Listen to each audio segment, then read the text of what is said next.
Planning Commission meeting, January 15, 2025. Happy New Year. Let's just say we had some electrical outings. My house has no electricity, so that's why I'm busy going around trying to figure out what's going on, so I'll have to go to a dark house. Okay, but anyway, we're here, and welcome aboard, and thank you for coming this evening. We want to have a roll call by our illustrious Commission Secretary.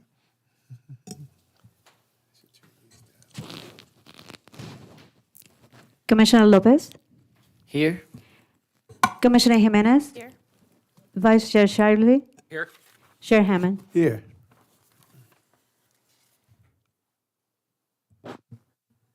At this time, we have item 3, Pledge of Allegiance by Commissioner. Please stand for the pledge.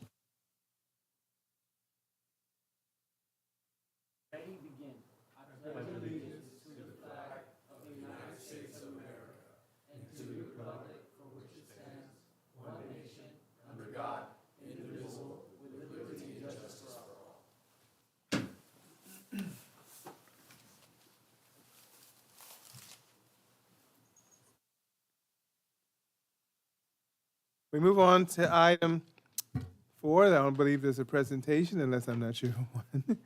Okay. And down to our consent calendar. Planning Commission minutes for December 18th, 2024.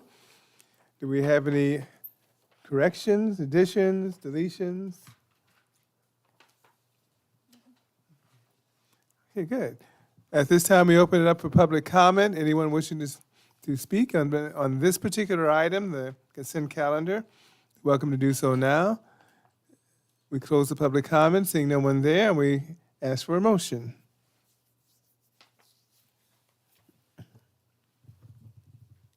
I'll make a motion. I'll second. Okay, moved by Commissioner Lopez, seconded by Vice Chair Shively.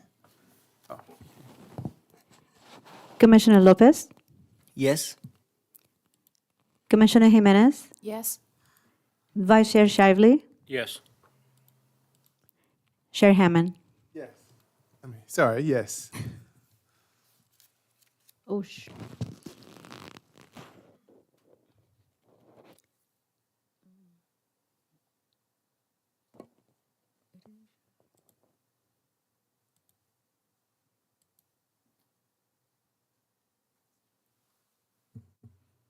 You okay? sorry, something's going on with the system here. Oh, okay. I think we have a verbal record anyway.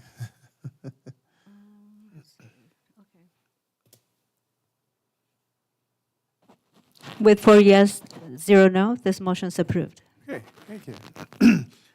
We move on to the public hearing, item 6A. Development Plan Review 22-00027. A proposal to consider a development plan review for the construction of a 427,224 square foot industrial warehouse building on a 20.2 acre site located at 100 West Sinclair Street at the terminus of Sinclair Street and west of North Paris Boulevard within the light industrial zone of the Paris Valley Commerce Center specific plan. Requested action is to adopt Resolution 25-01, adopting mitigated negative declaration number 2394, and the Mitigation Monitoring and Reporting Program, and approved Development Plan Review 22-00027 to facilitate the construction of a 427,224 square foot industrial warehouse building based on the findings and subject condition of approval of the ex parte communication, any site visits, or any recusals, or ad hoc committee meetings. I have driven by the site. I was driven by this side and I was in the ad hoc committee. Okay. And only driven by the side, I remember when it was recycling, so I've been over there several times. Okay. So the city has a presentation.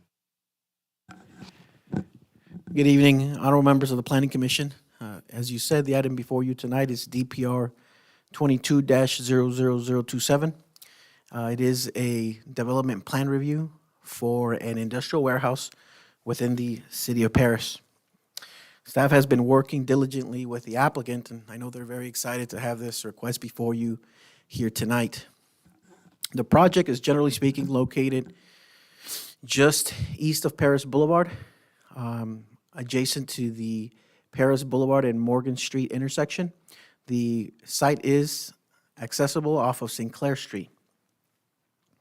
Directly to the north is currently an unimproved site, and to the east also, it's a wraparound lot, so you have also an unimproved portion of a lot. Currently, the site is unimproved, but staff is anticipating a new development just to the east of the project site, as well as to the east, to the north and east, in that that specific application, the neighboring application, came before the Planning Commission in 2021 for 3 warehouse facilities. Directly to the west is the Wayfair warehouse, and directly to the south, you have the EMWD-owned property. Now, generally speaking, the property is largely surrounded by light industrial zoned property, and it is within the Paris Valley Commerce Center specific plan. Directly to the south, however, you do have a property that's zoned public and public facilities. Now, the image that you see here is an image from Morgan Street looking south directly on the project site. The site bordering Morgan Street is currently undeveloped. The project site for the last several years was improved with 2 warehouses, but the applicant has gone through the process of demolishing those warehouses in anticipation of this project. They have finished that process, and they have actually concluded the demolition process.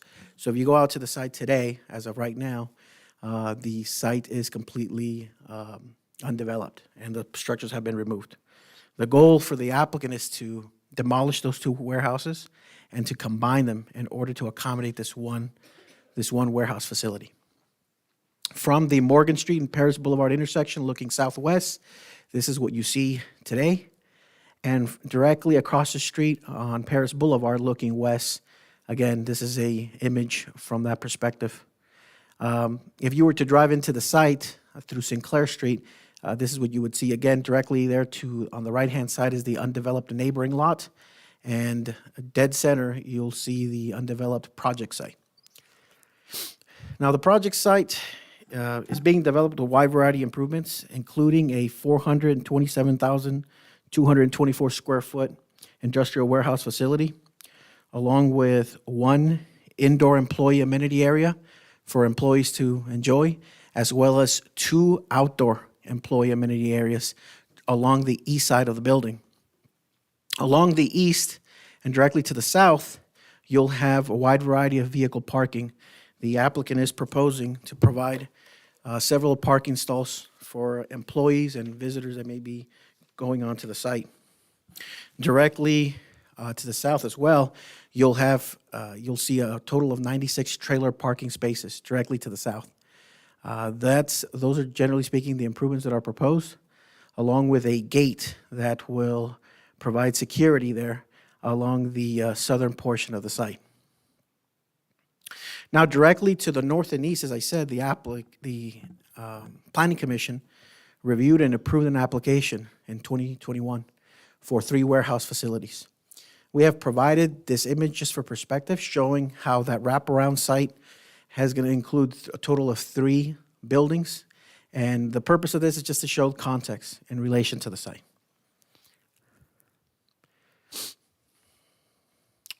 Now, the project site will be accessible from 2 ultimate paths of travel, one from Harley Knox and one off of Placentia from the 215.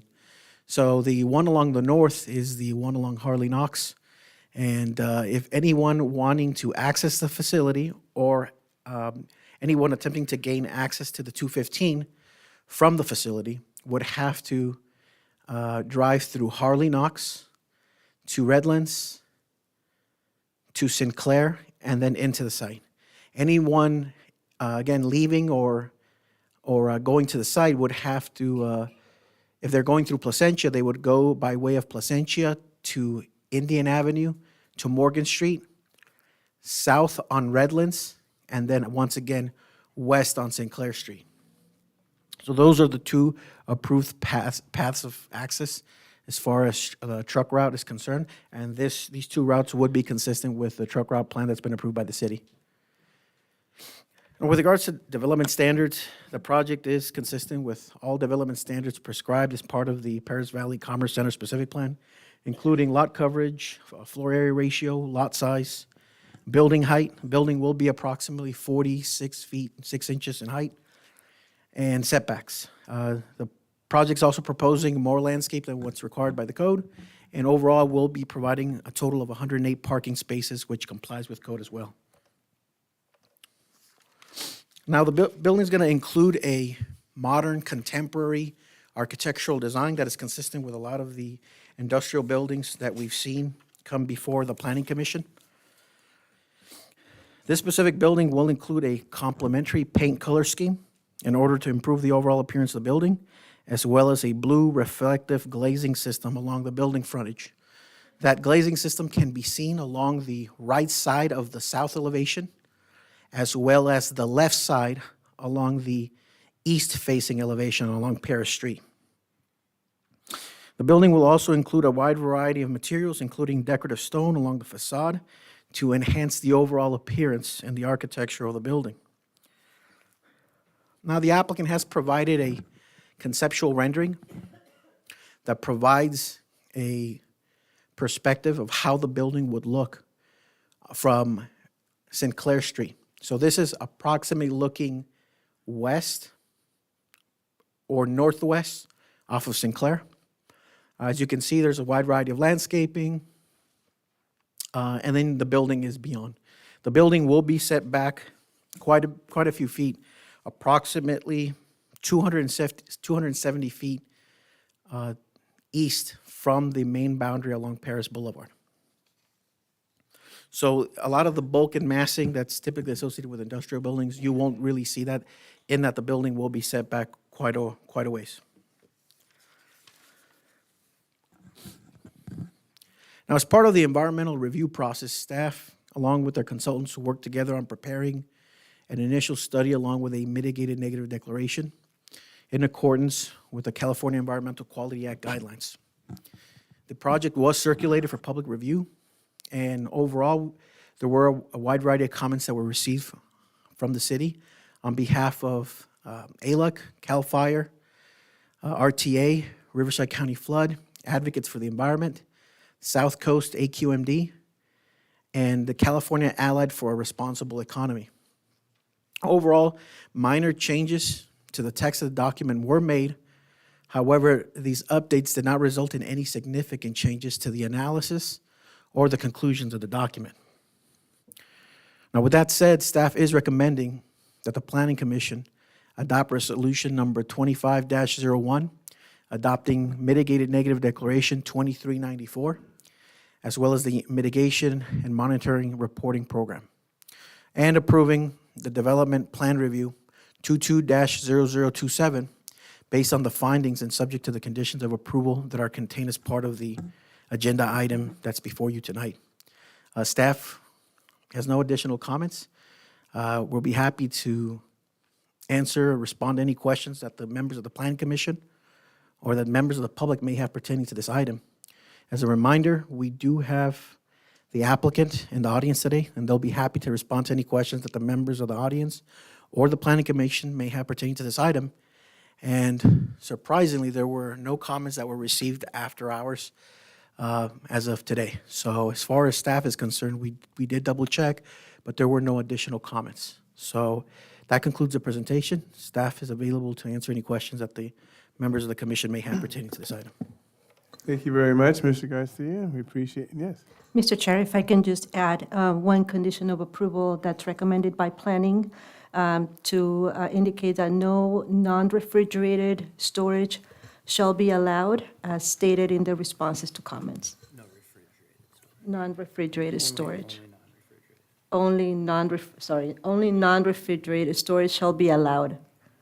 Okay, which number, particular number for the COA? Or? We're adding, just adding it to as the an end? operational condition, so it'll be placed at the, So staff is respectfully requesting that as a motion, the planning commission tonight, add one new condition, which is currently not included as part of the conditions of approval. And that condition shall state that no cold storage warehousing uses shall be allowed as part of the site. It would be probably number 60, right? Thank you We for that. we can add it under the heading of operational conditions, since that would be considered an operational use. Thank you, Garcia, for clarification. And Chair Hammond, if I can provide a little further clarification on that. That's just to be consistent with the responses to comments in the CEQA documents. There were some CEQA comments that were received, and in response to comment G7, there's a discussion responding to that CEQA comment, and it mentions that the city will include a condition that restricts the use of the building for non-refrigerated uses in the conditions of approval for the project. So this would be to be consistent with that response to comment and follow through on that statement. That's more of a clarifying thing, since the project description already states that the project is for non-refrigerated uses, meaning it's not going to include cold storage. But again, that condition's just being added to be consistent with what's already stated in the response to comments, which are included in the final ISMND. Okay. I guess I was asking, was there, under the condition of approval, was there a particular number or section? It would be a new condition. A new one? It would be a new condition. Number 60 then? I guess number 60. Well, we would put it. Or added to, just to clarify that. Right, if we put it under 60, that would be a fire department condition, so that's why I'm indicating that would be a planning condition under operational conditions. So it would be a new 55 condition, and then all of the conditions after that would change the numbering system. A new 55. Yes, Okay. thank you.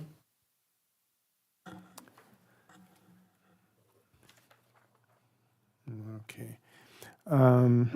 At this time, does the applicant have a presentation? You're welcome to now. And don't go far, Mr. Garcia. You just state your full name and spell your last name for us, sir. Yes, Commissioners, Paul Loubet, Loubet, 3536 Concourse, Ontario, California. As Raphael said, yes, we're excited to be here. We have worked hard. We did enjoy the comments from the ad hoc with Planning Commissioner Jimenez and Shively there, and we took those comments seriously, and we think we have a better project for it. You know, we worked on a lot of issues, from signage for pedestrian safety, architectural elevations, adding more elements, landscaping, fencing details, those public amenities. And Vice Chair Shively, I think you'll appreciate that all of our entry trees, we've increased to 36-inch boxes, and we have added another 75. We've increased 75 trees to 24-inch boxes. So we took your comments seriously, and we've enhanced the landscaping greatly. Even though in the future, when the project around us gets built, you won't see it. That's one of the disadvantages or advantages of being landlocked. You know, as I said, there were two buildings on the project. We tore them down, and doing our CEQA review, one of the things that Urban Crossroads found in their traffic study is we're actually reducing traffic counts in the surrounding streets. And we're providing a more efficient building in the future. So while we only have one way in and one way out, it's better than the condition that was there. Some people will be sad that RecycleWise is gone. Some people are kind of happy it's not there. But it will be a new LEED certified silver building. It'll be very efficient. You know, as we said, and Raphael said, it fits into the zoning, requires no variances. It's where industrial was. We're making a better product than was what was there. We're making a really important trail connection from MWD across the intersection and bringing it all the way down to Johnson Street. So we think that that's a nice add for the area to help make some of those future connections that are needed for the trails system in the city. As you said, the CEQA document's pretty robust, and we approve of the conditions as drafted and as amended tonight. We did not even study refrigeration in our CEQA document. But I do have Mike Goodwin with First Industrial, Ruben Choi with HPA. I've got Cheryl and Monica with Webb, who are Sequence consultants, and they could answer any technical questions much better than I can, but thank you for your consideration. Thank you, sir. So at this time, we have any questions, not discussion, but questions for the applicant and the city? Yes, I do have a question for staff. Not particularly in regards to this project, but I just want to know if, do you happen to have an update on the surrounding projects that already got approved? The project that's, so there is a wraparound lot that is directly to the north and east of the subject site, and that project was, again, approved by the Planning Commission back in 2021, and it is staff's understanding that right now they're going through the permit review process, so they are anticipating on moving forward with that project. So, based on the timeline, maybe like within like 2 years it should be built? It's hard to say at this point. Yeah. You can't predict that out. I mean, sometimes things change where, we try to work with applicants as quickly as possible, but as you know, time is money, interest rates are changing, the economy is changing as we speak, and I can't predict the future. I can only tell you what's happening as of right now. Of course, I understand. The reason why I brought that up is because my concern is with the screening on the east side of the building. I don't have a problem with the wrought iron fence, but I would like to see more trees along the eastern side, right along where the fire lane is at. I don't know if that's something the applicant would be willing to do, complete the entire east side with trees, versus having that gap. The gap that you're referring to is along the east side of the building? Yes, correct. Okay.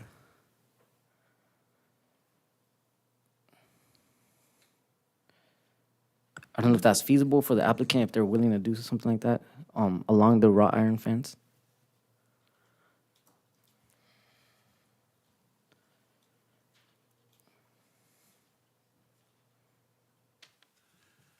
I think we'll work to see if we can get some landscape screening material. I don't know if trees are necessarily the best thing with that wrought iron fence and with our proximity to the neighbors, but be glad to work with staff. And fortunately, our landscape architect isn't here tonight. We do have quite a few trees against the building itself and on that side of the drive aisle, but from right on the PL, we were envisioning having a project right there. Yeah, yeah, just because, I mean, obviously what Rafael said, there's no telling how long this project is going to take, the one that's going to screen you guys on the east. So I would like to see some type of landscaping just in the meantime until that project is developed, so that we do see more landscaping along that side from Paris Boulevard. I'm going to have our architect come and speak to that. Thank you.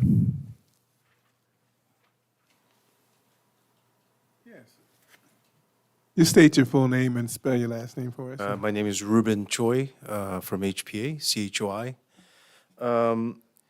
If you look at the plan, when these buildings get built to the east, there will be a building screen wall, so you'll never get to see the wall at all.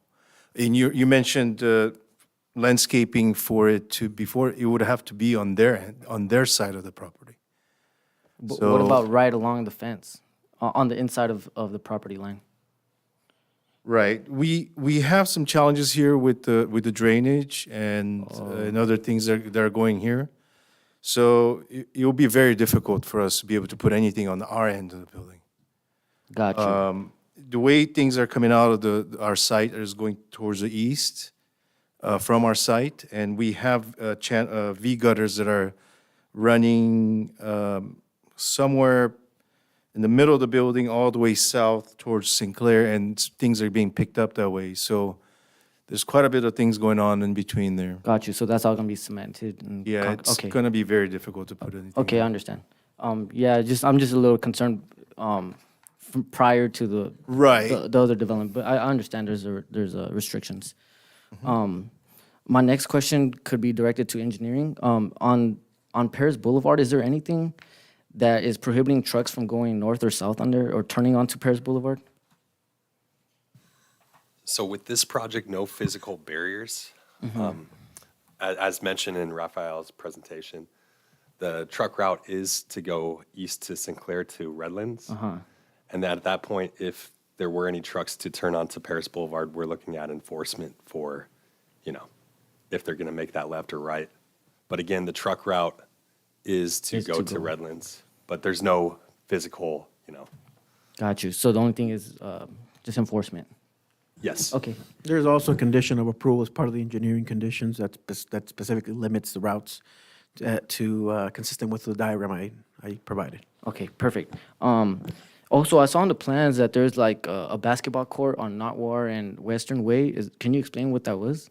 Yeah, that was a previous concept that's no longer in play. I apologize for that. That was added Oh, by okay. mistake on my end. All right, no worries. So that portion of the project's no longer moving forward. Okay, all right, thank you. All right, no further questions.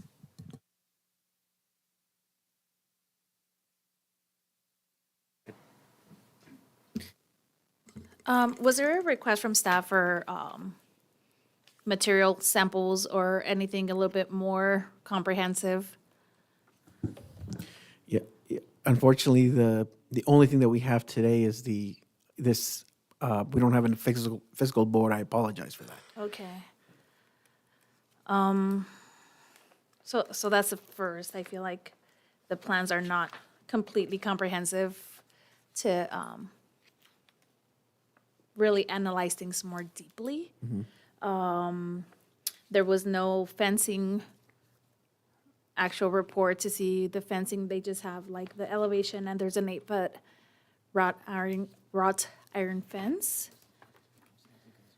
Right. They will. Yeah, okay.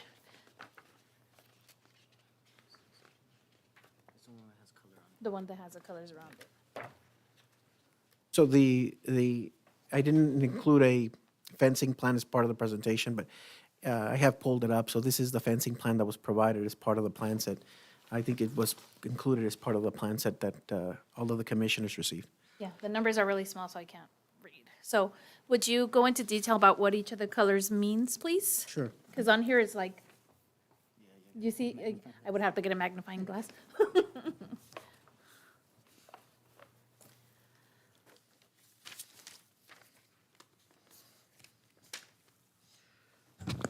So overall, they're proposing a wide variety of fencing type. The fencing type shown in yellow is a 14-foot.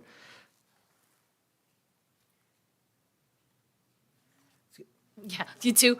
It's I a apologize. 14-foot screen wall on the. Yeah, it's going to be a 14-foot high screen wall. The red, let me just,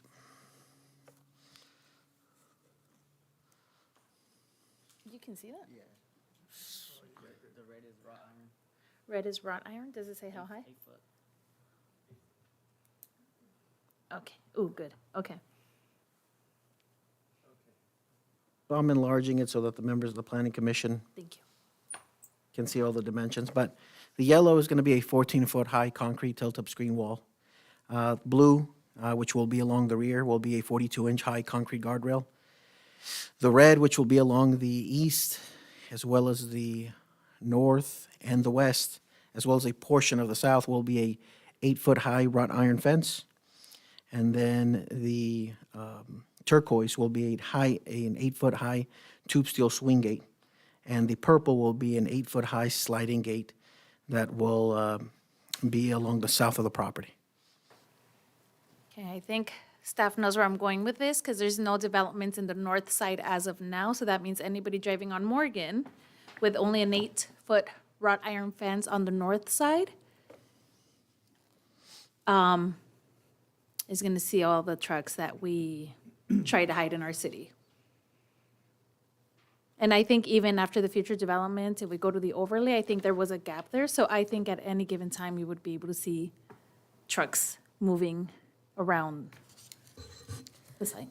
And that's a great observation. I just want to clarify that a grading permit has been issued for the development to the north and east around the site.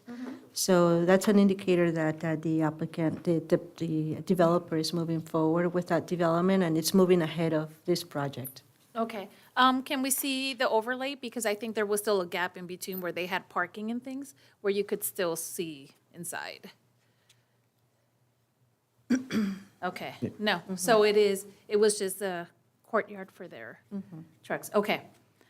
So the one to the north is moving ahead, The entire development, the 3 buildings, okay, to the north and then to the east of the site, okay, already have a grading permit. So they are moving ahead of this development. okay, good.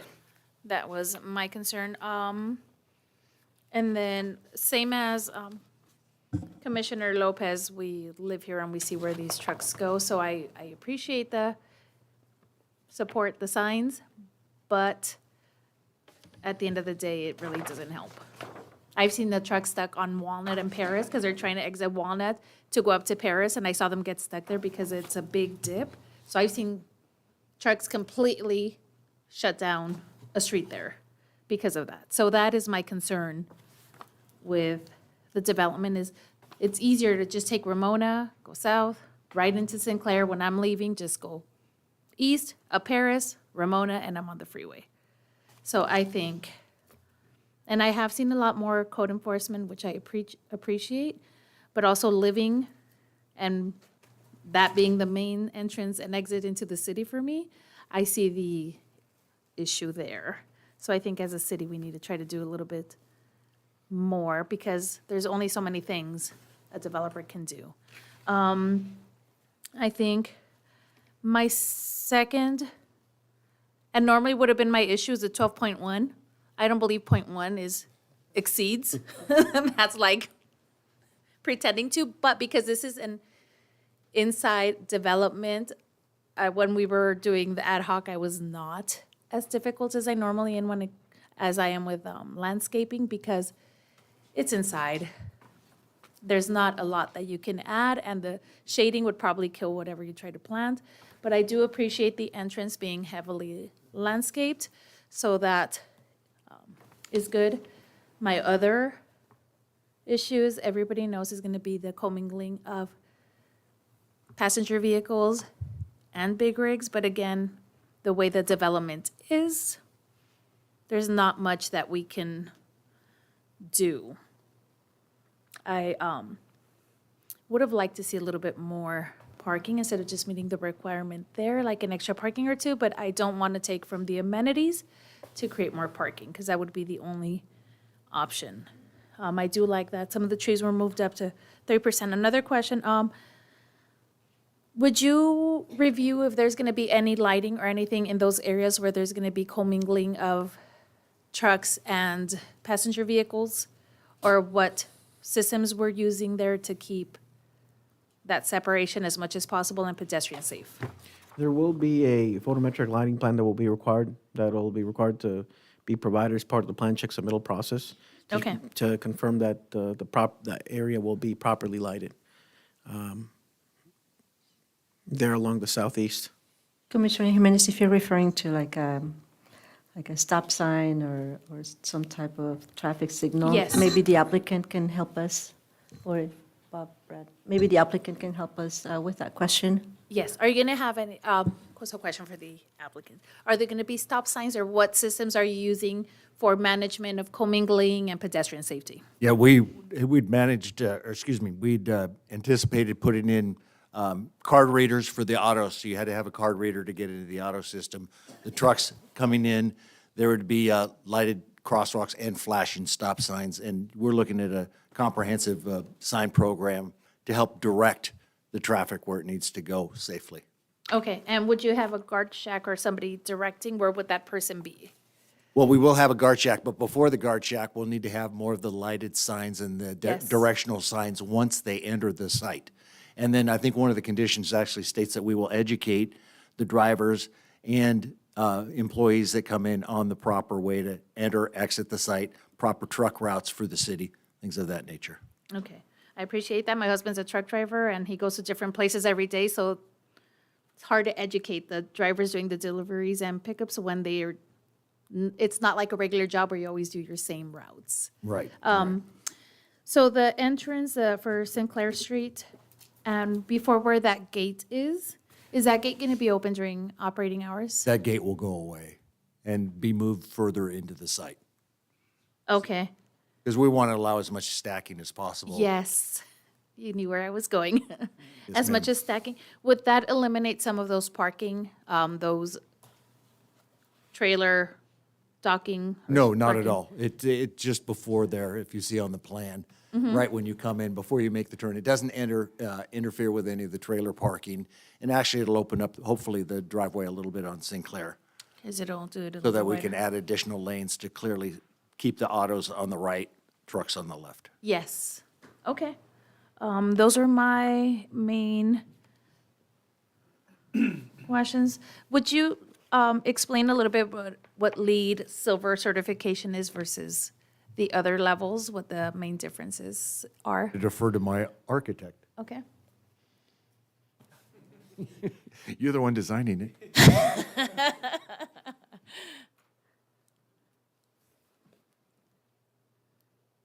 Do I have to say my name again? No, we remember you. Yeah, I don't typically do the lead, but I do go through the process with the lead consultant. Okay, But what changes, the differences in between the just being certified versus silver or gold or platinum, there are points that are required to achieve, that you get. okay, So things such as materials, carbon reductions, LED lighting, EV charging, solar, all those end up doing it. But it is very difficult right now for me to tell you what What will they be are, okay. done. But the goal from a client is to be at LEED Silver. okay. So it's a higher standard than not being LEED at all or just being certified. Okay, perfect. And one last question for you, and please don't be upset, I know you're the architect. The blue reflective glaze, did you think about a darker tone, like a gray or a different tone? We are not, there are some challenges with glass. Yes. Because we do need to hit Title 24. Yes. And there's some efficiencies that we have to get. Some of the choices that I don't know if I can get a gray, but I know the blue is the most used because everybody knows it is. We can get to that certification. But there's a green one, which I don't particularly like, especially on this building. A gray there's no such gray. It's actually Black. just it's more black. And I don't know, I can't tell you off the top of my head right now that will hit, you'll be able to achieve the Title 24. Okay. So, Would you be open just to looking it up and see if that's a possibility? sure, if it but doesn't? I do warehouses. That's all I do. So you know. And I only use blue Okay, or green. That's Yeah, not only green. two that I've looked at okay, that I know that we can do. And it needs to come from my mechanical engineer. yes. And now electrical, that's they are the ones that come up with or classify the glass, yeah. Okay. And staff, do we know, I think that we have some in the city, right, that have that black glazing and it looks nicer. I worry also about the birds because when they see blue and it's reflective, It's not really blue, it's so dark. no, it looks pretty blue. We've seen the ones that are in the city, they look pretty blue. So if possible, staff and developer, if they're open to looking into the black tones. We can certainly work with the applicant. Yeah, if it is, I think it would bring it together a lot more with the color schemes and it would match that area a little bit more. So those were my questions. Thank you. I believe that what the concern is with the glazing is when it's in a picture, it gets darker. Yes. It's hard to illustrate a clear blue glazing when it's on print, so it is probably a little bit lighter. But there's no color board samples or anything that we can look at. So I understand your question. So I do have a question regarding on the northern side of the, I guess, northwest side along Paris Boulevard and where the other buildings are. There is a gate there. that gate and that access to that gate, is it through an access agreement, and what is it gonna be used for? Is it used just for fire or emergency exiting? That is correct. That, it's that vehicles, or that gate specifically along the northeast is supposed to be limited for emergency vehicles only.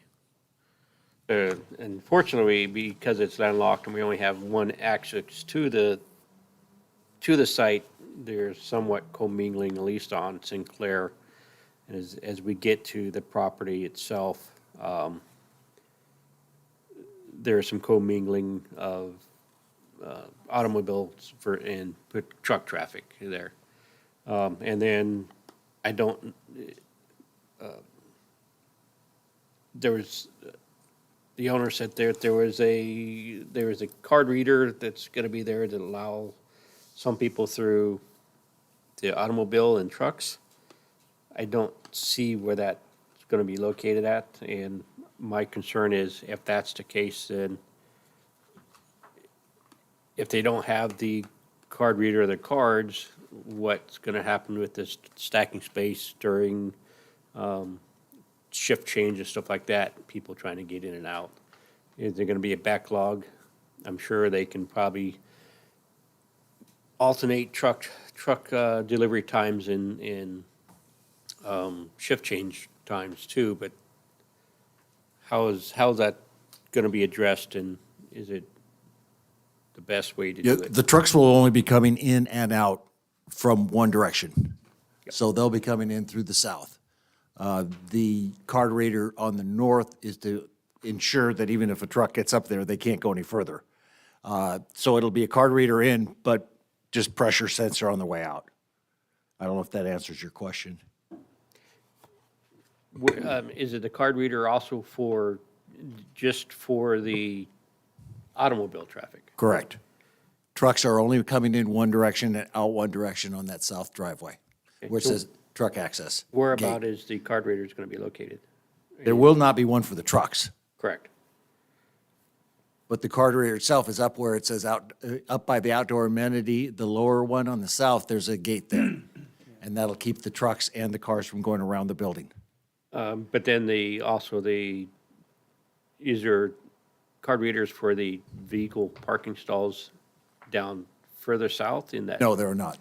So That's it's only open. past that area where the additional parking or overflow parking is And gonna be located. we want to stop people from going around the buildings and stop any trucks from thinking they can go around the building.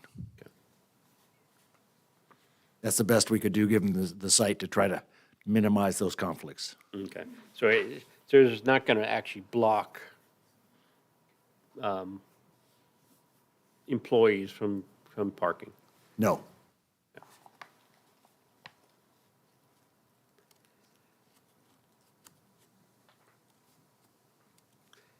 And then, can you verify, architect, how the ADA trash enclosure is, the trash enclosure is ADA compliant?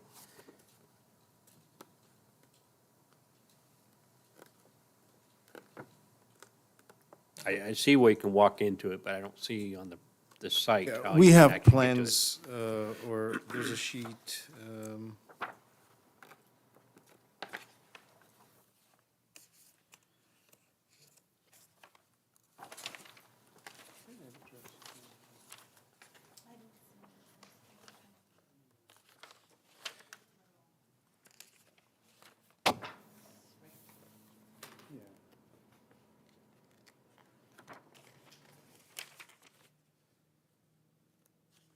So it is on DAB A4.2, it's the trash Correct. enclosure? But So- how does it sit on the site so you can So actually? it sits on the right, as soon as you come down the ramp in the truck yard. Immediately as soon as you come down, it's to the left. That little notch, that is. So as it sits in the plan, that it should be mirrored, so the access aisle is actually on the northern side. I'm sorry, can you say that one more time? So as you come down the ramp of the building, this one actually doesn't show the actual trash enclosure. There's another sheet that does. Right. So on A4.2, the access to the trash enclosure is on the southern side. So Correct. in your description, it should be kind of mirrored, or No, you're going to actually continue walking past the trash enclosure to get into the access? well, the grades right in front of the enclosure would be ADA. Yep. And then you have the little opening on the side where it's compliant to ADA access. So it goes through the south side of the trash enclosure, and then you go through the back, and you'll be able to reach the bins. All right. That's all I saw on that one. So, Yeah, I don't know what happened on the first one. I think maybe the layer got frozen. fair enough, yeah, I'm sure. But it is located correctly on the A1.1F. Yep. Or on what the other The ones? following sheet shows it. Yeah, yeah. I have another question for applicant. You mentioned that you guys are going to be making contributions to the trail. Can you go into detail as to what that inhibits? I'm not sure if we could point to a slide that shows a little larger area, but on the south side of MWD, there's a trail that just stops and dead ends right into Paris Boulevard. So we'll be taking the trail as it terminates on Paris Boulevard, bringing it up to Sinclair, doing the proper PED buttons to cross Sinclair, and then continuing the trail from Paris down to Johnson Road. So that was our contribution to take it down to Johnson Road.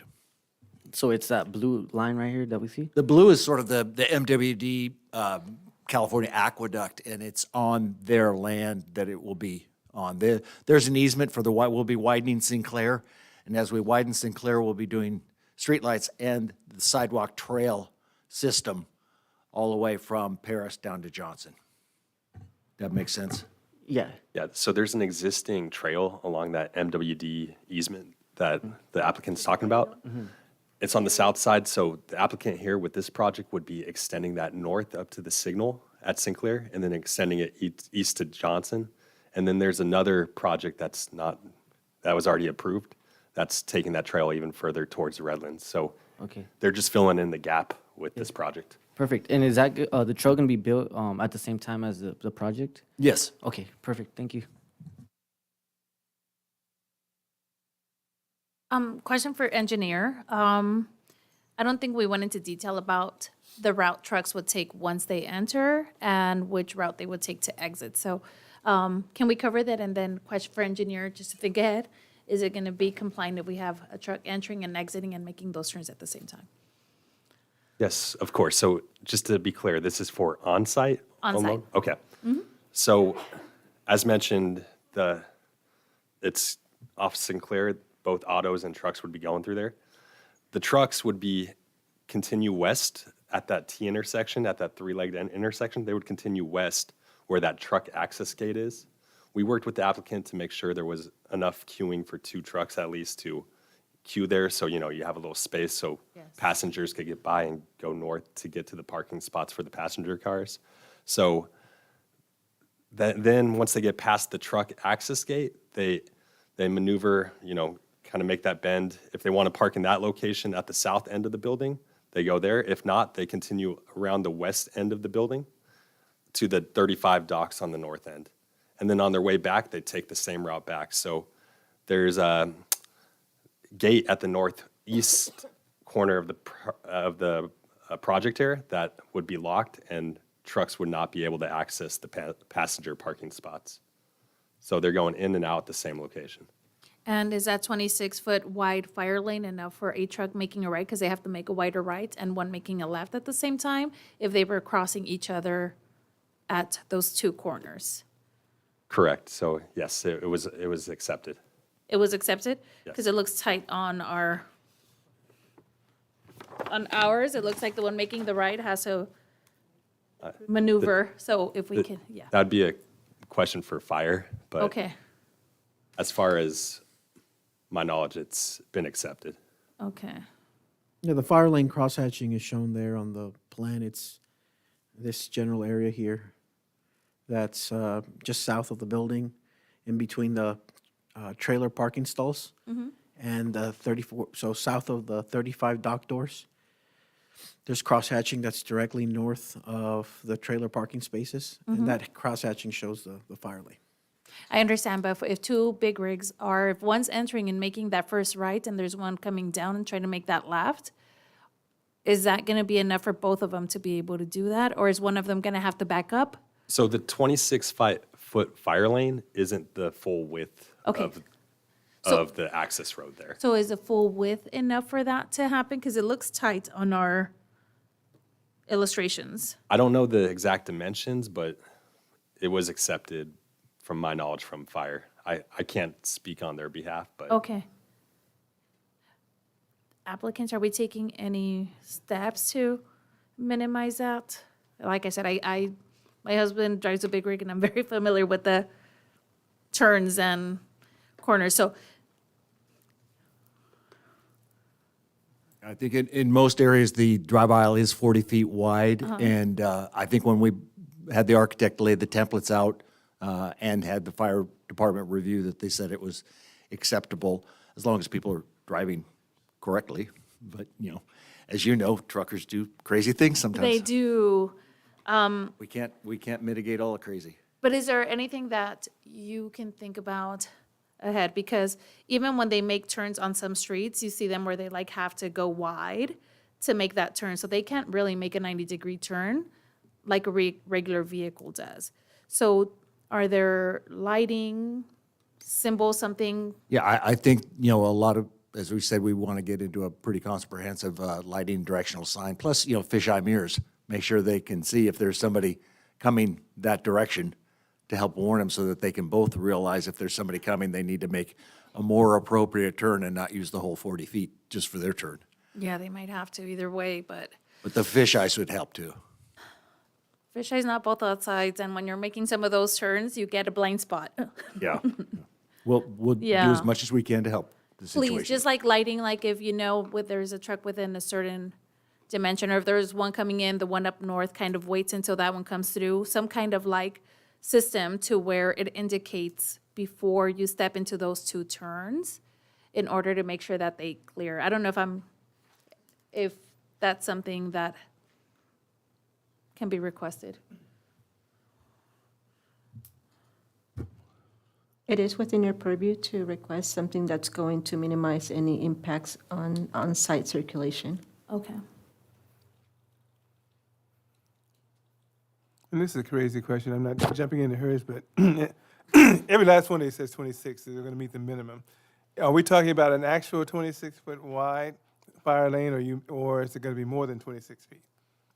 Well, I think for illustrative purposes, they want to see a 26-foot Yeah. lane, even though we have 40. So, Okay. again, we're trying to fit into, Right. please everybody here, and So actually 40 feet all the way around. yes. Okay. yeah, you could see on this, Yeah. you but could see on the plan in front Yes. that there's a little white edge where Yes. the 26 feet is the hashed out portion of this. And then the white edge adds the extra, feet on the side to get that 40 feet. Which leads to my next question. The fire department approved it like this because if there's food trucks stuck there, would that be enough? I know they want a 26-foot clearance at all times or most times. So if there's a big rig heading north and one heading south and they're lined up there may not necessarily be that fire lane, but the fire department approved it that way? Yes. Okay. The project was reviewed by the fire department and they approved it, Okay. subject to the conditions that were provided That we, in the- all yes, the conditions that were, included in the staff including- report. okay. Yes. thank you. Okay, I think it's been pretty much covered because that's why I have these wonderful commissioners with me. And I think one of the questions is answered. My initial issue, I only have one really, was the entrance. Sinclair coming in, if you've got vehicles, I hate to use the CR&R example, but you have trucks going in and you have cars over there. They send them one way, they send another. Essentially, that's what you're doing here. But is there going to be a barrier, and this may be for the applicant, if you're coming in Sinclair in your passenger vehicle and you're going to the right, is there going to be some differentiation in there, or they just happen to be to the right, and the truck's going to go to the left? and there's a wide enough place that they're gonna know that this is gonna be marked, say this is the truck lane and the other one passenger lane, going that way. What is gonna be that distinction in that? At this point, it'll be with signage and striping. We're not, right now, contemplating any physical barriers, just striping and signage. For vehicle traffic, whatever the sign, in the ground, vehicle traffic going this way. That's only because you have one entrance. That's the only reason we're asking these questions is because it's one way in. It's not your fault, that's just the way it plays Correct. out, but. Yeah. That's why we've spent a lot of time, and I think we've had about 27 revisions to this site plan to try to get it right. That's it? Or get it as good as we could. We'll get it up to 100 next time. Well, Ruben would be glad to. I think too, and I'm gonna, pretty much this is all I have.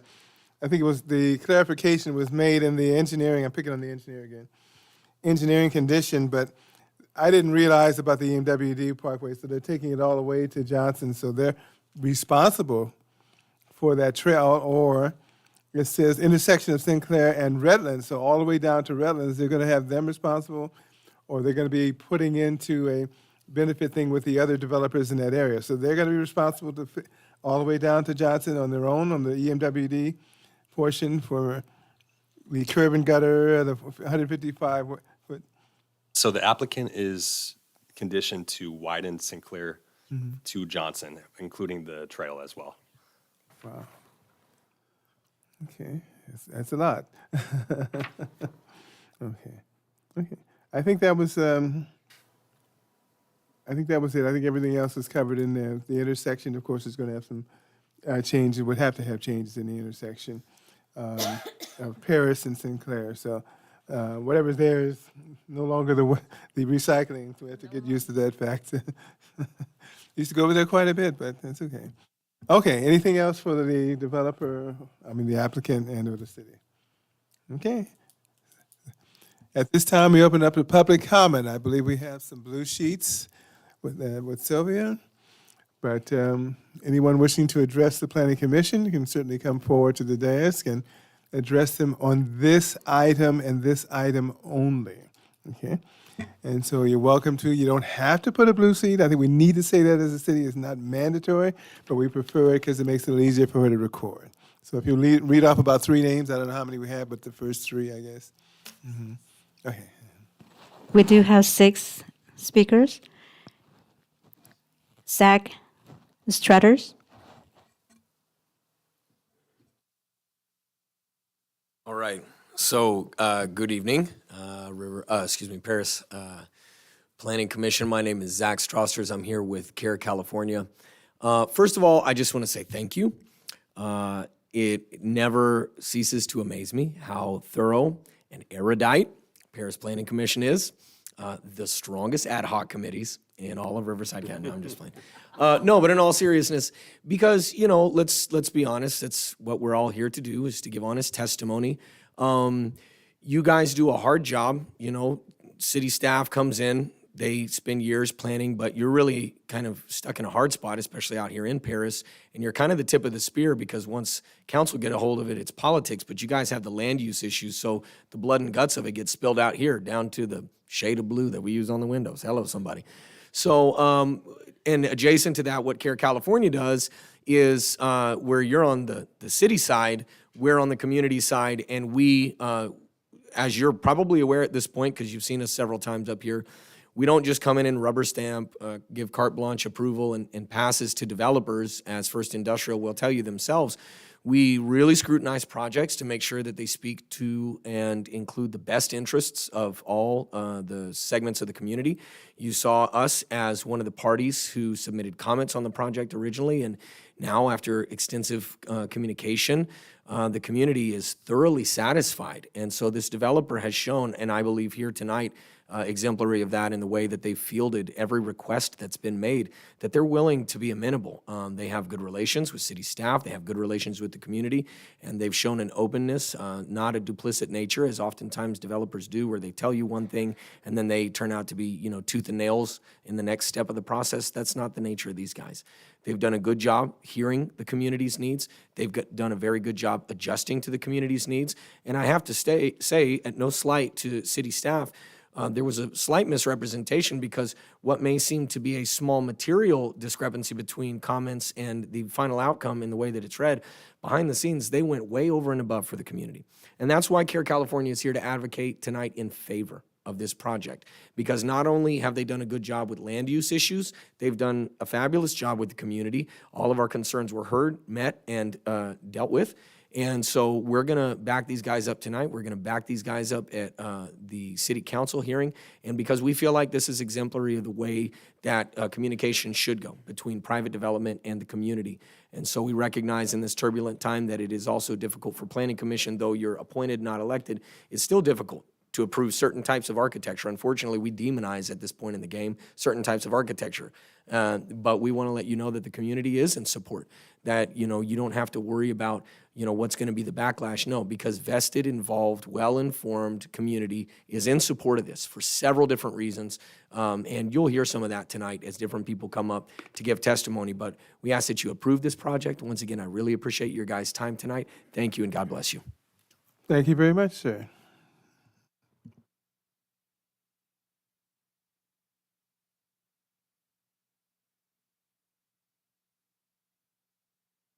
Luis Lopez.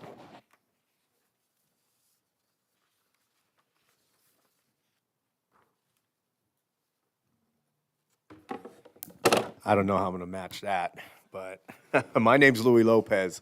I'm a business agent for the Ironworkers Local 433, and I'm here tonight in support of the applicant in this project. One of the things I want to highlight for Planning Commission, I know I've been in these chambers quite a few times too, but I want to try to change it up a little bit. And one of the things why labor is involved in these projects is because our members go through a 4-year apprenticeship program, at least for the ironworkers. And that's a state accredited apprenticeship program, and they actually get college credits to that. And the reason why I want to highlight that is because some people don't really understand what trained and skilled is. And I put it in the perspective, if I was going to get myself or my spouse or my children a surgery, I definitely would want to make sure that surgeon is, one, qualified, went through the proper schooling, went through the proper training, got the proper credentials, and has somewhat of an approval. Many people go to restaurants after they look at Yelp to see what the recommendations are. That's what skilled and trained is. We put our apprentices on the job training. They earn while they learn, but they also go to school and accredited through the state. So when we got partners that come into various different cities in the Inland Empire and want to build, we find that a lot of times they want to reach out to one or two unions and say, hey, look at us. We're in good partnership with the unions. But it's false, okay? The applicant tonight is reaching across the aisle, making sure that this project is being delivered to the city of Paris with the best possible workmanship that they can offer, and that's with the trades. We are typically at least $10 more than some of the other workers that either come in from out of state or don't have those qualifications through the state. That's the importance of skilled and trained. It's almost like if an earthquake were to happen right here, right now, maybe some of us might think right away, but we'd sure hope that this building would withstand the forces that are being brought against us, right? How do you plan that beforehand?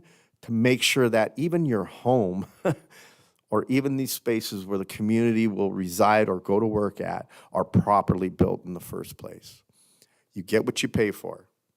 So I just want to try to educate as much as I can.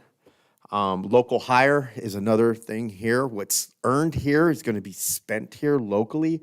I know 2 of my members couldn't make it, but they were actually students of Council Member Corona when he taught math. One of them's actually a veteran that came back from serving for the Marine Corps. So yes, we do have quite a few actually of our members here in the city of Paris. Thank you for your. Thank you very much, sir. Thank you. Zach Gohan.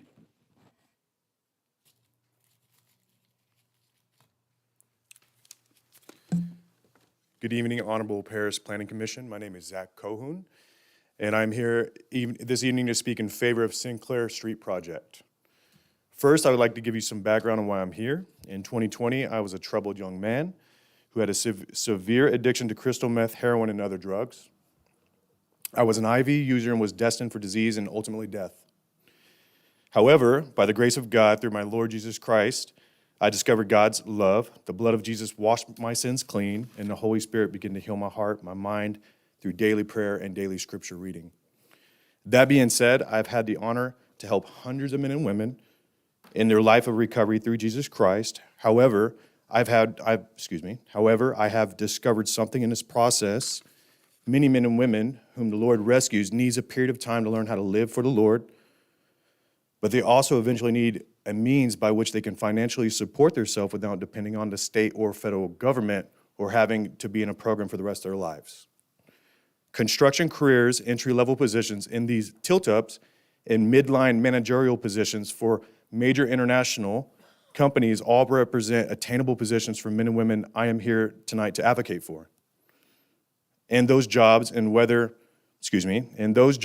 in the development or operations phase of one of these projects require approval at commissions such as these. So tonight I'm here to advocate not only for the Lord and Christian recovery programs in homes, which I myself believe in passionately, but for the opportunities such as this one before you, if it could be approved. These jobs can literally help to sustain families and become part of the Lord's plan to heal broken people. It is for this reason that I urge you to vote in approval of this tonight, please. And I thank you very much, and God bless you. Thank you. Thank you, sir. Thank you, guys. Thank you. Thank you very much, sir.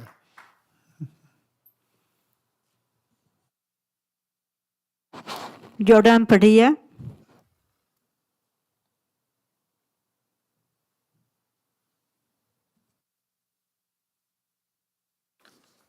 Good evening, everybody. That was a great testimony, by the way, Zach. My name is Jordan Padilla. I'm with Local 364, Plumbers and Pipe Fitters Union. I'm a local journeyman plumber and pipe fitter, just one of the regular boots on the ground, but I'm here today to ask, and we support this project, and your yes vote today shows us that you support us and Paris as a whole. This project also allows our hardworking men and women to advance their careers while earning middle-class wages and benefits. But most importantly, the developer has promised a pledge to hire local and skilled construction workforce members to build their vision, ensuring a high-quality project and enshrining the community's basic economic needs by supporting the people all around. This project is great for our community, and we strongly urge you to approve it with your yes votes tonight. Thank you, and God bless. Thank you very much, sir.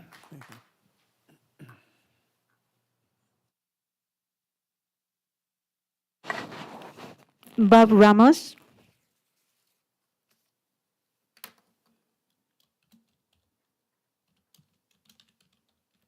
Good evening, Commissioners. My name is Robert Ramos, and I am with the Ironworkers of Local 416 Reinforcing.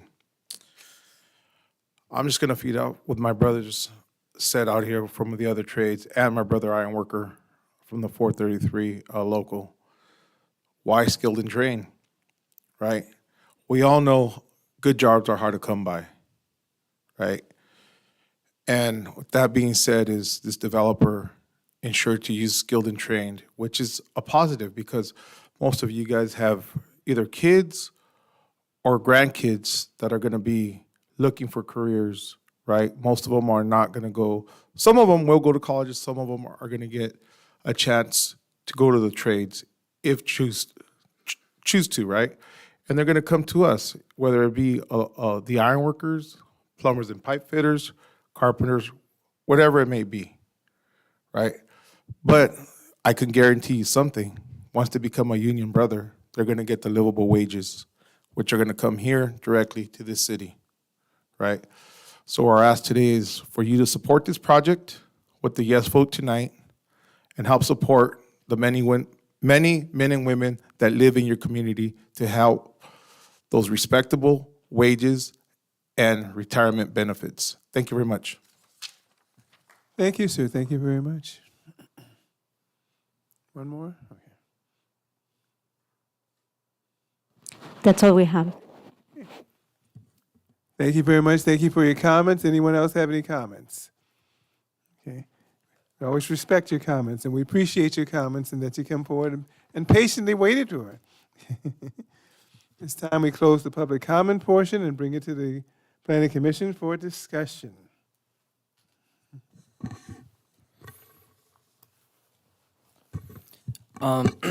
Starting off, my initial issue with this project was, my initial concern was the screening on the east side of the project, particularly because that's what's going to be seen from Paris Boulevard, which is a highly traveled street. I do understand that there's a proposed project, or there's a project that's already approved and we're waiting to be developed, so the screening won't be an issue, but I definitely would have liked to see more landscaping on that side. I do understand the restrictions with the drainage and stuff like that, so I get it. That's just something I did want to see included to this project. That being said, the elevations, the architecture, I think it's a very beautiful project. The location, how it's tucked away in Sinclair, it's not going to be right on Paris Boulevard. It does help. And I do appreciate the inclusion of the trail, the EMWD trail, that the applicant is willing to build for the city. So that's mainly my biggest concern. But besides that, I don't have any other issues. It's within the zoning. It's like I said, it's tucked away, and I do like the modern architecture design of it as well.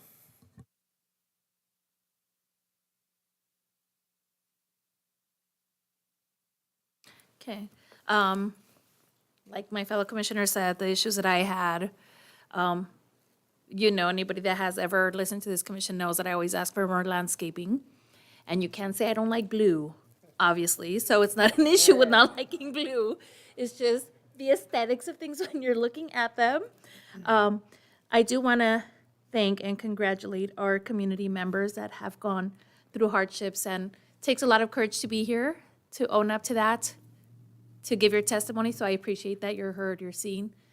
I support you, and I know it's a daily battle, so my thoughts always with you to make sure those challenges are gone through.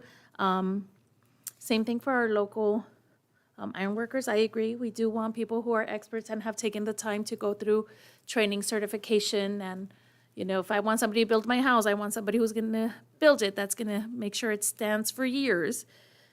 I also would have liked to see a little bit more landscaping. My concerns are the just travel, the on-site travel.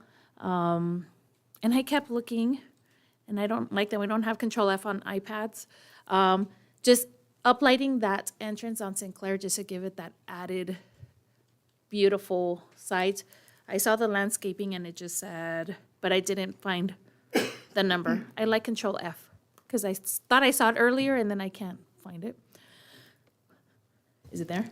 Yes, if you look at condition 26H, uplighting shall be provided along the street frontage to accentuate the building, Yes. architecture, and Okay, landscaping. see? We need Control F. So I think just the safety, my main priority always is the safety of those that are on site as well. So I love Disneyland. So I'm thinking, how at Disneyland they have like little lights, and if the train is still at the next stop, you can't move until they've moved on to the next one. Something like that is what I was thinking for the traveling around those tough corners. Just to make sure that there's enough of a radius for turn. Truck drivers like to do fun stuff sometimes that they shouldn't, that isn't safe. I do want, and I know it's difficult, I do want to encourage that you do get that silver lead certification. And I know it's a lot of extra steps, it's a lot of extra, but we're trying to elevate the developments that come into our city. And I think having something like that that's actually LEED Silver certified instead of just being ready to be certified would make a big difference. You would be setting that next level for our city, for developers that come in. We're always raising the bar. I think something like this would really, really set the stage for the future to make sure that's part of the mitigation where, you know, the carbon, all the impacts that it has, because that is a concern for our community, is long-term health, safety, standing of whatever is built in our city. So other than that, it is zoned for this.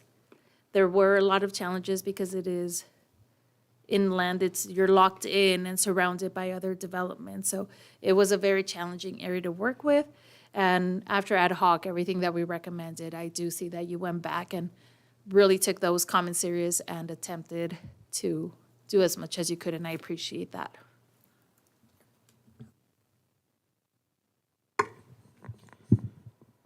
So I appreciate the time that we spent in ad hoc. I appreciate that you guys do sit there and listen to us, and we actually discuss issues that we do have and concerns that we do have, and you guys take it back and think about how to best resolve our issues and our concerns. The biggest issue I do have is the entrance on Sinclair, and the toughest part is the commingling of the trucks and vehicle traffic, and unfortunately, there's only one way in, a landlocked kind of property, so the challenge is there, and I'm sure you guys are gonna have some working pains as it gets built and being used to best handle that situation as it comes up. I do accept, and I like that you guys accepted the challenge of doing LEED Silver.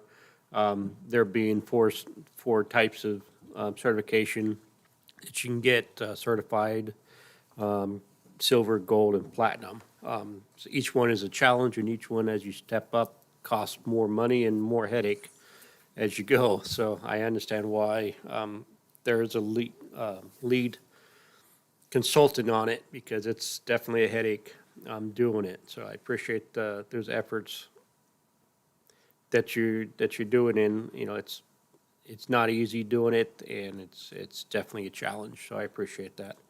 The building looks good. Don't have any issues with that. Again, it's the sight lines from Paris Boulevard and all the other streets are very limited, so that's not an issue with that. So I appreciate that, and that's it. Thank you, sir. I won't prolong the agony too long, don't worry.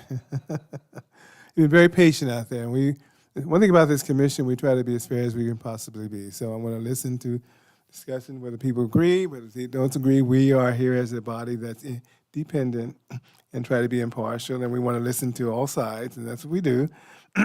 I think everything's pretty much been said. I think my initial reaction was the entrance, Sinclair. I hate to give up that recycling thing, but things must move on. You can't hold on to it. Things are not the same they were 50 years ago or 34 years ago when I came to Paris, actually 35. So nothing, if you went back then, you'd say, we're begging for stuff now. The people that were not around here have no idea what it was like 35 years ago. None. So you'd be saying thank you for, yeah. I think ultimately, correction? Okay. Sorry, I told you, we read very deeply. Under conditions number 29, it says it's standard requirements and fees established by the Paris Elementary and Paris Union High. I think in looking up the boundaries, this is within the Val Verde Unified School District, not Paris.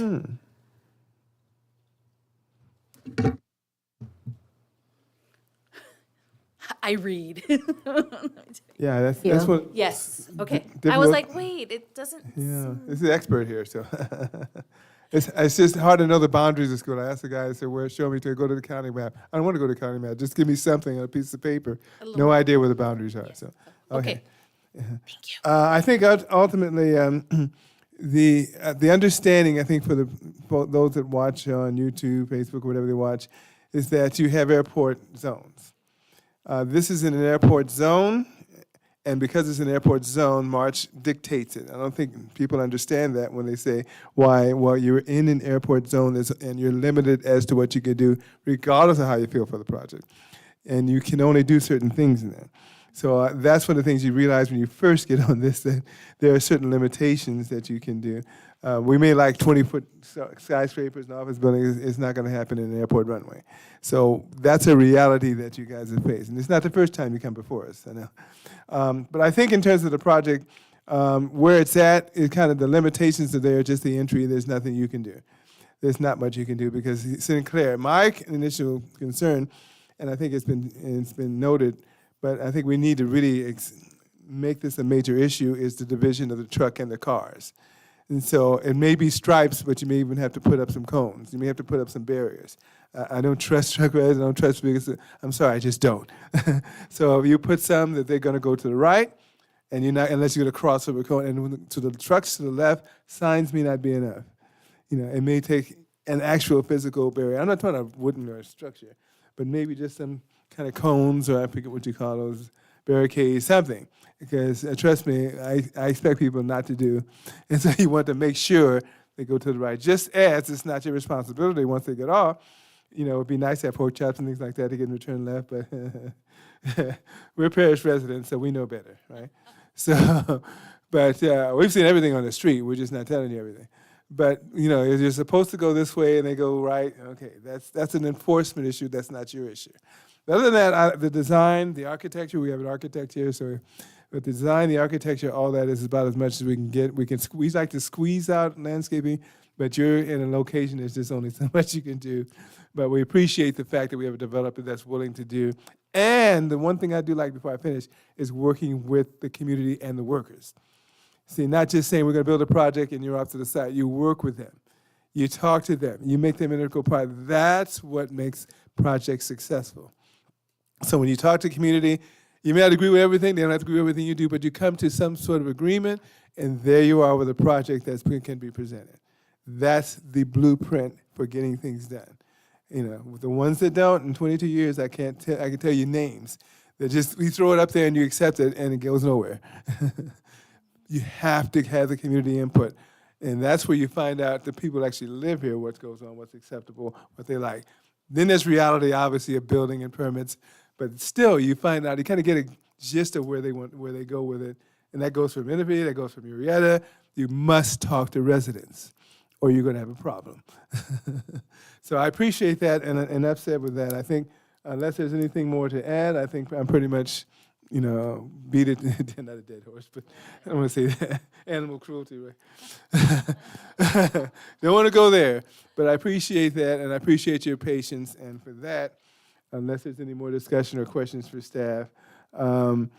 I would say, too, in my immediate concern, because it was a waste facility and that they didn't have any soil contamination. So I'm assuming that they did the study concerning that because there was a lot of stuff going in the soil.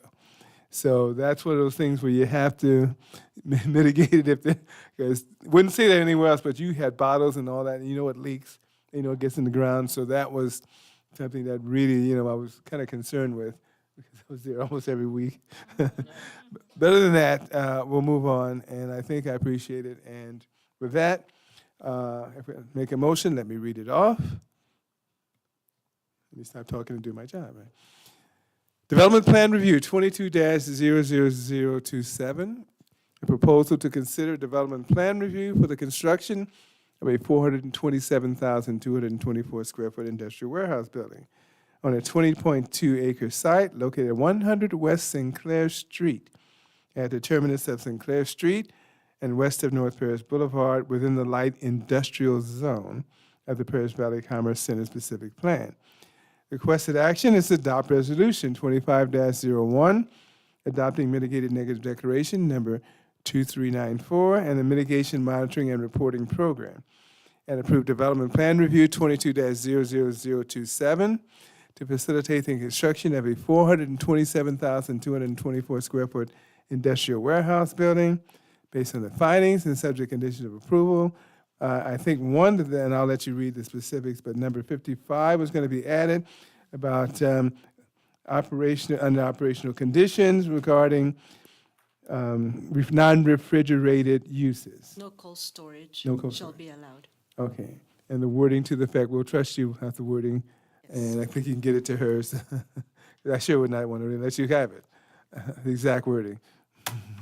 We pretty much described it Okay. earlier. It's as referenced in the response to comment G7, but essentially it's going to state that, cold storage or refrigerated use, it's restricted to non-refrigerated uses, so cold storage is prohibited. It's just going to state that, so that another discretionary approval would be required if that was to be done. That's what's stated in response to comment G7. And to be clear, that's not a CEQA mitigation measure. That's just clarification that, based on the fact that the project description already stated that, it doesn't include that type of a use. Okay, thank you very much. Thank you. The other thing is more of an administrative thing, the lighting along, not lighting, the lighting in the drive aisle to ensure that there's adequate lighting for safety purposes. That's an administrative thing. We're not going to do that, but to make sure that they make turns, that there's some way, whether it's lighting, whether it's barriers or all that. That's an administrative thing that you could work out. That's for the developer, but we're not mandating a condition for that. It's just, I didn't know it was 40 feet because I thought it was 26, but actually it's 40 feet. That makes a big difference. It's turning 26 feet on it with considering the fire truck, which is the real reason, is the fire trucks, to be able to turn and to go around in there. I think that's the reason why they just kind of approve it, and that's for the width if they have to get in there. And that's that one entrance is going from everything's from the south all the way around, but except for emergency exit or emergency entrance for the fire truck, right? The emergency exit in the northeast corner. Okay. So to be clear, are you proposing that as a change to the resolution or No, to add a no. condition? That's It's just administrative. Just direction to Yes, staff to yes. work Uh-huh. with the applicant to see Yeah. if they can. Yeah, yeah, and that's you work with them. That's all we're asking, just work with them, because it's not something we're going to add. It's already, the fire department already signed off, so it's just a matter of our truck driver to be able to make that turn, and maybe they can do it. I don't know, but it's something to look into. Okay, but that's not a condition of approval. I think the other thing, I think we pretty much covered everything. Yeah. Chair Hammond, did you get the change to condition number 29 that Commissioner That's where I was Jimenez going, the mentioned? Valverde, that's what's, the next one was Valverde. I didn't know it was, it is Valverde School District. Yeah. What do they have, Parish Union? Currently, it says established by the Paris Elementary and Yeah. Paris Union High, so how would you propose to change that? It's Valverde Unified. Established by the Valverde Unified School District? Okay. Yes. Yeah, strike those two districts and replace them with Valverde Unified School District.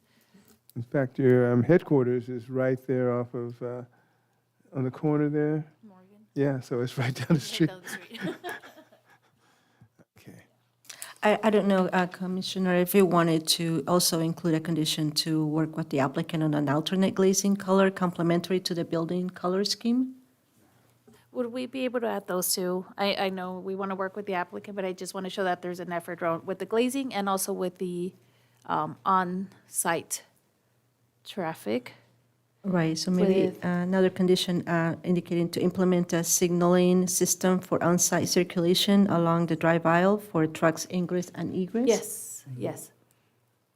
Thank you. It's a safety concern more than anything else. It's just-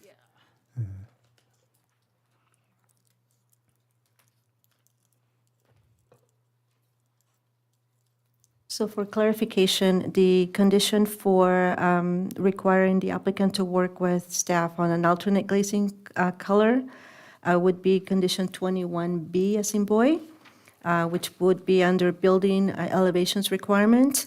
And then the recommended condition for implementation of a signaling system along the drive aisle would be a new condition under plot plan requirements, 20D as in Danny. And then we have the condition 29 that we spoke about, and then the new condition number 55 for no cold storage that shall be allowed. Chair Hammond says he doesn't want a condition on the drive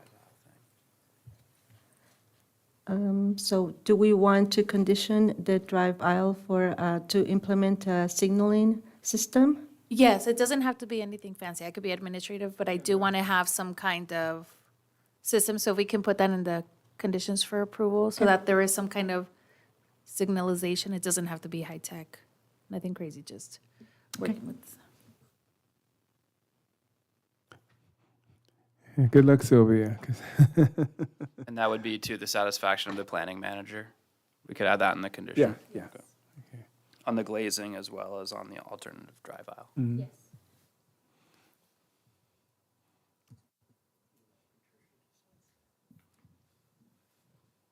What?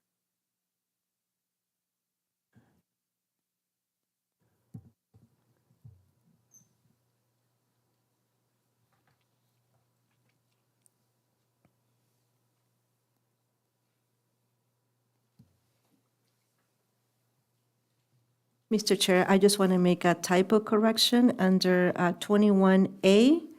The date should read January 15, 2025. I don't know how I missed that.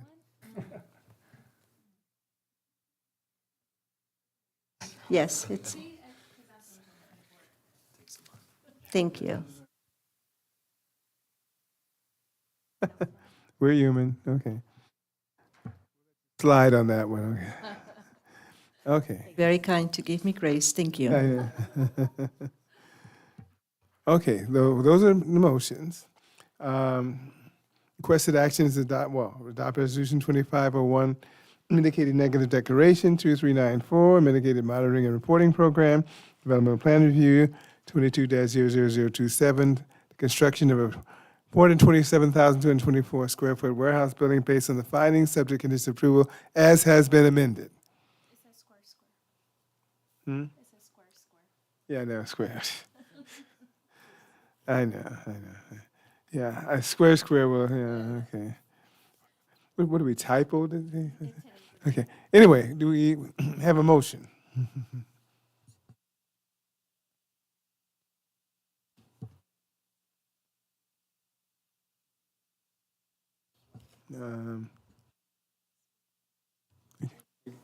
Yeah, just, I'll make a motion for approval as stated. I'll second. okay, moved by Vice Chair Shively, seconded by Commissioner Jimenez. Yeah, there. Commissioner Lopez, Yes? Commissioner Jimenez, Yes. Vice Chair Shively, Chair Hammond. Yes. Yes. With a vote of 4-0, this motion is approved. Thank you very much. Thank you for all participants. Thank you.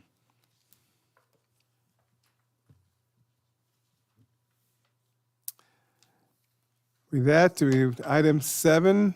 No, what am I doing? Yeah, moving to, what's wrong here? Supposed to be public comment. Okay, well, okay. The agenda doesn't say public comment. I believe we're at public comment. Yeah, it doesn't say here. It's okay. We'll insert it. So actually, it should be number 7, public comment. At this time, anyone who wishes to address the Planning Commission regarding items not on the agenda may do so at this time, and they can walk up to the podium and wait for the chairperson to recognize you.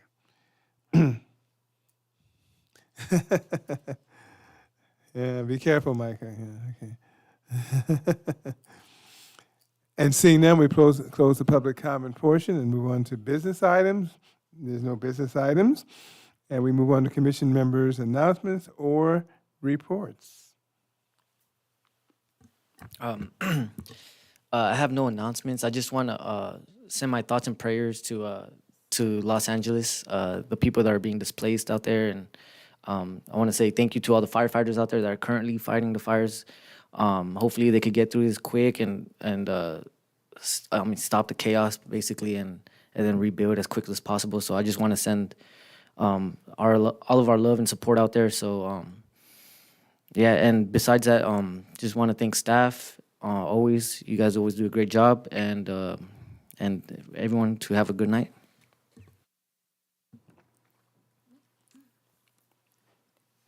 I also want to echo the sentiment about sending our thoughts and prayers to all those affected. Strength to the volunteers. I am especially conflicted because when I was first thinking about my announcements for tonight, they were completely just around Band Fest and the Rose Parade, and we were just there a week before, and I was thinking about all the excitement, how beautiful it was, and to think that there's been such an impact just a week later was just a lot to process.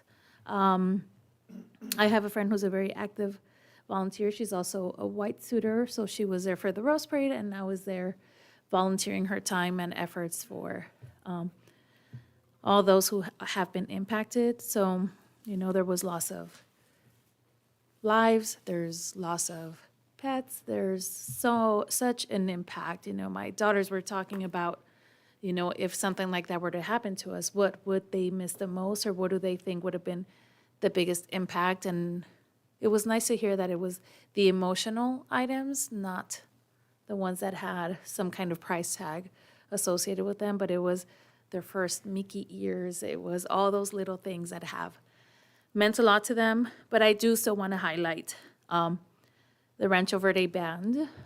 We got there late to Band Fest, but there was somebody in the stands who was holding spots for us. And if it wasn't for them, we would have looked at the backside of them the whole time. So thank you to that person who held our spot, and we were able to stand and see them in preparation. It was phenomenal. I always ugly cry when I see my girls perform. The Rose Parade also was beautiful. I was a little bit sad that Rancho didn't get as much airtime. They were the last band. There was a couple of floats that broke down, and one of my favorite bands ever took a lot of time. They stopped and did a performance during a parade route, which impacted the times. So Rancho didn't get a lot of airtime, and I'm conflicted because I love that other band. I'm not going to say who they are. But it did impact that airtime, and I was conflicted because it was two bands and one float that didn't get that airtime, and both bands and the float makers take their time. All those are volunteers. They work equally as hard, so it was really sad that that didn't happen. They did make it to a few channels. They didn't get to the national and international time, but there is a band cam, so if you haven't seen them, look them up. They are our local kids. I know it's Valverde, the school's in Moreno Valley, but a lot of those kids live in Paris. So it is our local representation. And then Disneyland was amazing. They were there from opening to close. I don't know how they do it. I was right there with them, but I was sitting down having churros and chilling while they ran around.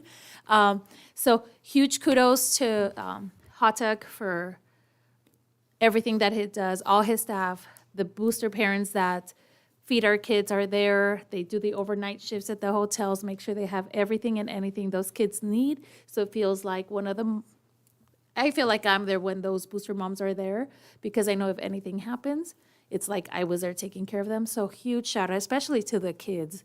They maintain their grades. There's so many band kids that are valedictorian. They are scholars. They have all the AP classes, and they still practice hours and hours. I think they said it was like almost 200 hours of practice time from the beginning of the school year to the Rose Parade. So kudos to those kids and the parents driving them, picking them up, and revolving our lives around what our kids do. Thank you. Yeah, I believe it's unfortunate that this might be your kids' last Rose Parade. And it's, sure it was a great opportunity for as many times as they had an opportunity to present in the Rose Parade. But as they always do say, they save the best for last, so don't feel bad. So I also want to say my condolences for everybody in the LA area that's been affected by the fire and the firefighters. I know the football game was relocated to Glendale, Arizona, so the Rams did well, so that's good for them. It's probably more like a home game for them than anything else, so that was an advantage for them still. So I did, did very well in my tournament, so I'd be glad to share everything. Where's the money? Yeah, he's half point out of the money, but it happens. But it's not, for me, it's not the money. For me, it's the challenge and the experience and enjoyment of playing just a game of chess, so. Very good. Thank you, sir. Just wait. I won't prolong it 2 hours. I'll only make an hour and a half speech. Okay. No. I did see Rancho. I had to stay to watch and see. And I was looking for you, but I mean, there's thousands of people. So, but they did a good job. All of them did a good job. Let's just say that. You know, it's almost sad because you had such a great time then, and you go to the other tragedy. I must say, I really feel for them because I am a Los Angeles native, and I know Palisades High School. You go down Sunset Boulevard, and there's Palisades High School, and you wouldn't know it's the city of LA. But to see the devastation there is not easy. Not going to be easy to recover. I'm still bothered by Southern Cal turning off my electricity today, but I'll let that go because I don't even know if I have it when I go home. So that's not good, not good. But otherwise, when you look at what we've done and what's going on here compared to there, you start to take a deep breath and say, hey, you know, we still have a house to live in, so quit complaining, basically. Yeah. But I can't say enough about the commission and the staff. And thank you, Mr. Garcia. We made it easy for you tonight, okay? We won't do that again, but just tonight. Yeah. Yeah, we always have a first time easy, then we, you know. But no, we have great people working with here. We got wonderful commission. It's very detailed, and that's what the commission is, to be detail oriented. And whatever we send up north to the council, we want to make sure it's the best that we can send. They don't have to agree with it, but we send it up that way, and that's what we want to do. Thank our city attorney who's starting to figure out how we are here. It's a very fun commission, very detailed, and as I'll tell you out there, we didn't have to say it. It's one of the hardest working ones you're going to see. So we're very detail oriented, very ethically oriented, and so we like to do things above board, be transparent about things. And some people are going to hate you, some people are going to love you. Too bad. That's the way it is. Okay, we're not here to be loved or hated. We're not here to be voted. We're just here to do the job we were asked to do, and that's be as impartial as we can and look at the facts and present them.